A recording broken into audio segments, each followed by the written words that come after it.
We're not on a begging mission, even as we are in great need as a continent and all that. That should go to demonstrate that Africa should never be seen as a continent that needs generosity. We want to be treated as equals. Even in the multilateral institutions, we want to be treated as equals. And if our equity is at a low ebb, there must be ways in which that can be addressed. To us, this is very important. Our sovereignty is one of the things that we hold on dearly to. And we demonstrated that very clearly to both President Zelensky and to President Putin when it came to this issue. Even as there were suggestions that, yes, we can donate this, we can donate that, we said, we want you to release these grains and fertilizers to the world market so that the world can trade in these commodities and other issues we can handle in a different way. I wanted to make that point so that it should be understood where Africa has evolved up to. We want to be key players on the world stage, want to be key players even in the financial markets and in the MDBs. Now, these are the positive things. I do, Mr. President Macron, want us to address another issue which to us is a bit of a negative.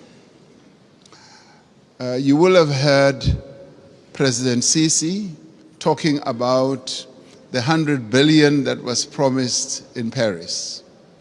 President Sassou Nguesso yesterday as well also spoke about it at the dinner. Now there is that issue that a number of the commitments that have been made have not really been fully lived up to. But before I get into details, let me immediately say that we recognize the many initiatives that have been put on the table, and a number of countries here have done so. Germany has gone out of the way to put a number of initiatives, and the US has also done a number of things. But there have been times when we felt like we were beggars. I played a key role as chair of the African Union during the COVID period. We felt like we were beggars when it came to vaccine availability, when we felt we needed access to vaccines, and the Northern Hemisphere countries had bought all the vaccines in the world, and they were hogging them. And they didn't want to release them at the time when we needed them most. And we felt like we were begging. And at times it felt like they would just be droppings from the table, that yes, we will give you that and that. And let me tell you something that generated a lot of resentment. We resented that, and it got worse when we said we want to manufacture our own vaccines. And when we went to the WTO, there was a lot of resistance, enormous resistance. And we kept saying, what is more important, life or profits by your big pharmaceutical companies? And that too, I must tell you now, generated and deepened that disappointment and resentment on our part, because we felt like life in the Northern Hemisphere is much more important than life in the global South. And these are issues that need to be addressed. And I'm glad that we are all seated here like this, because we've got to get to the heart of these matters and address them. Now I come to promises that have been made. And Chancellor Scholz was saying, we've got to walk the talk. Yes, we want to see the talk being walked. President Sassou Nguesso yesterday said at the dinner, $100 billion was promised per year.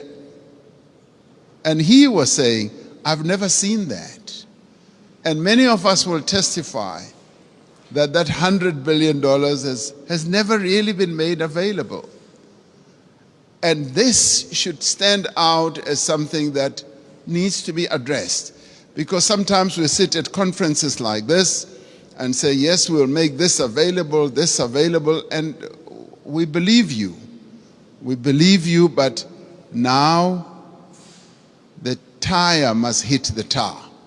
We must now see action flowing from that. Now, I want to then talk about something very practical.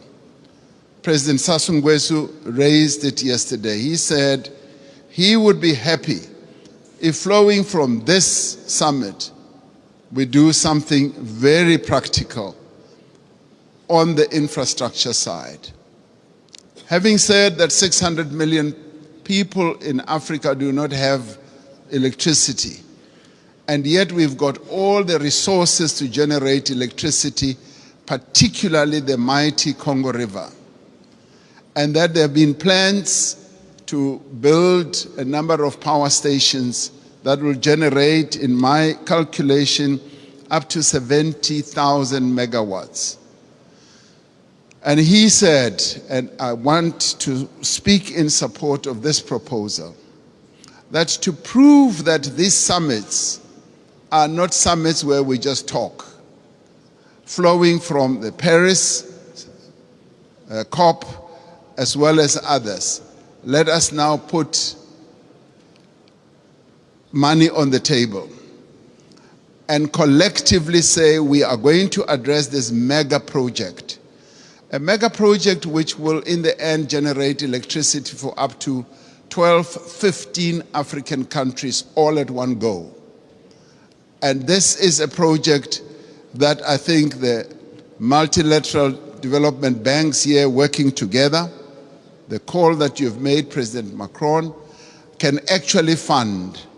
And where, as we rise from this, we should be able to say the Inga Dam is now going to be developed into the Inga Power Station, the one that President Sassou Nguesso mentioned, and the next one as well. If we can do that, then we as Africans will now be convinced that these summits are really meaningful. We will now go home and say, you know what, it's worthwhile going to these summits, coming to Europe, and to listen to all the promises because they are willing to act on the promises. This is what President Macron, I believe, will be one of the most important outcomes. The reform of the financial architecture, as well as a practical project, infrastructure project that is going to add a lot of value. President Sisi and I have been talking about a railway from Cape Town to Cairo for years. We will leave that for the next summit, but the one on generating electricity and building power stations on the Inga Dam is the most important, that is immediate, that I believe needs to be addressed now. Let's get that done, and then we will be convinced that you are serious with the promises that you make. Thank you.